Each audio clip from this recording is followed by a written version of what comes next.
Hey everybody, I hope you're doing great today. This is Paul from This Way to the Aquarium. In this video I want to talk about protecting your aquarium fish, your aquarium inhabitants, by making sure your heaters, your aquarium heaters, don't overcook the tanks. So we get all these fancy fish, we put them in these nice tanks, and then sometimes we might go and spend a decent amount of money on these heaters, but just installing those heaters and hoping they don't get stuck in the on position and fry everything in the tank is not always the best solution. It's not always the best option.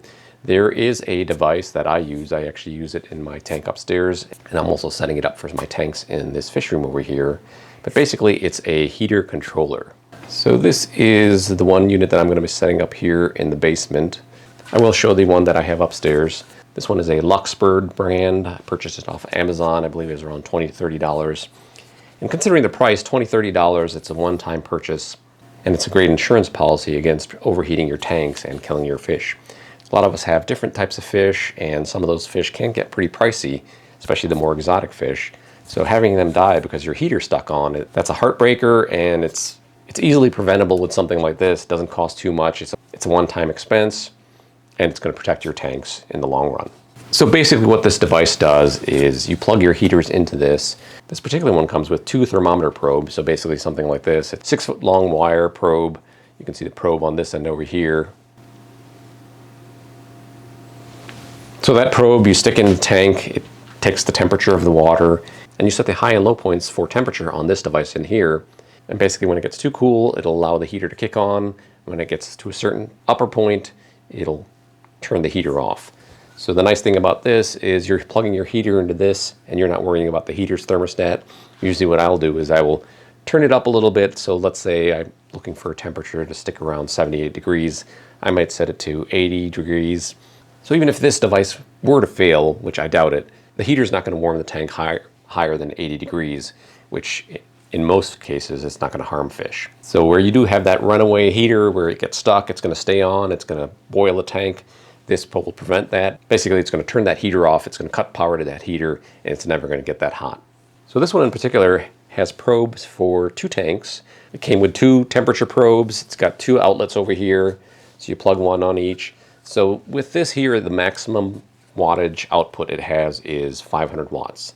And amongst those 500 watts, each outlet, there's 2 outlets on here that you plug the heaters in, each outlet is limited to 250 watts. So if you have 200 watt heaters, you plug one on each, you're good to go. It's not going to be a problem. If you're getting close towards the upper limit, let's say you've got 250 watt heaters, then I would be a little more cautious because then you're hitting that limit. If there's a time where both heaters are running at the same time, you could run the limits of this, you could cause this to get damaged, this to burn out. But hey, if it burns out, it shuts off, it doesn't allow any more power going into the tank, those heaters are just going to stop working and you would need to get a new one of these. My opinion with anything electronic is don't go towards the maximum. So if I were to run, say, 200 watt heaters, I'd be comfortable with that because each can manage 250, and with that you're getting up to 400, which is 100 lower than the max 500 on this. So that other one that I have here, I'm going to show you in a few minutes, that one is just 1 temperature probe. It's got 2 outlets on it, so when it gets above a certain level, that shuts off the power to both of those outlets. So let's say you have a large tank, you've got a heater on one end, you've got a heater on another end. To help keep that tank warm, it's going to turn on and off both those heaters at the same time with that 1 temperature probe. So with this, I was just running it on 1 tank initially. It was just my quarantine tank. Right now, there's no fish in the quarantine tank, so I pulled it off. And as I'm getting these tanks ready here, I'm going to be using it on these tanks. And then later on down the line, I will pick up another one for my quarantine tanks. So this is the other one that I have. This is my upstairs display tank. So you can see here, this is called the Inkbird. It's set to maximum level 78 degrees.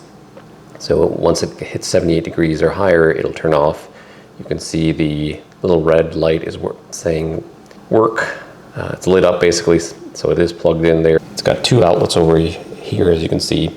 So the nice thing about this one compared to the other one I have, the one I just showed you, that Inkbird, does not have grounded outlets. Like this is grounded, and so the plug itself is also grounded. That one downstairs is not grounded, so you can only plug in non-grounded heaters. So this heater here is one of those Jaeger Eheims. It is a non-grounded heater, so it works with this one. But in case I did have something that was grounded, I could plug it into this one over here. This one only monitors temperature on 1 tank but you can add 2 heaters on it and control both heaters if you've got a large tank and you want to run 2 heaters on it. So this one works great. It's been running for a while and I haven't been having any issues with it. And it keeps the tank in a good temperature range.